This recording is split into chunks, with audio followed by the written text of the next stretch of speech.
आज पहिल्यांदाच टपात आंघोळ घातली ना क्रिशाला, आणि आज रविवार होता ना, तर पोरी पण घरी होत्या. तर म्हणे मम्मी आज काहीतरी नवीन कर बरं का आम्हाला नाश्त्याला.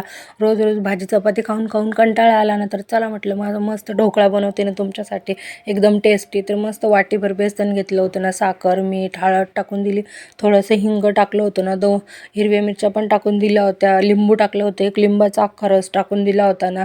अजून आहे ना मस्त असं मिक्सरमध्ये ना फिरवून घेतलं होतं ना, छान असं बॅटर झालेलं होतं ना. लगेच त्याच्यात आहे ना 2 चम्मच तेल पण टाकून दिलं होतं, आणि लगेच इनो होता ना, तो पण इनो पण छान असं मस्त एकसारखं फिरवून घेतला होता ना. असं मस्त फ्लफी बनलं होतं ना, ते लय भारी झाला होता ना ढोकळा. आणि लगेच त्या कुकरच्या भांड्याला तेल लावून दिलं होतं, आणि असं त्याच्यात वतून दिलं होतं ना, ओतून दिलं. लगेच म्हटलं 20 मिनिटात तुमचा ढोकळा रेडी ना. इकडं कुकरमध्ये असं पाणी पण तापवायला ठेवलेलं होतं ना, एकदम उकळलेल्या पाण्यातच ठेवायला पाहिजे, म्हणजे ते छान बनतं ना. आणि इकडं आमची क्रिशा आणि दीदी अशी ढोकळ्याची वाट बघत होत्या ना, कधी होतं बाजूलाच उभ्या होत्या माझ्या.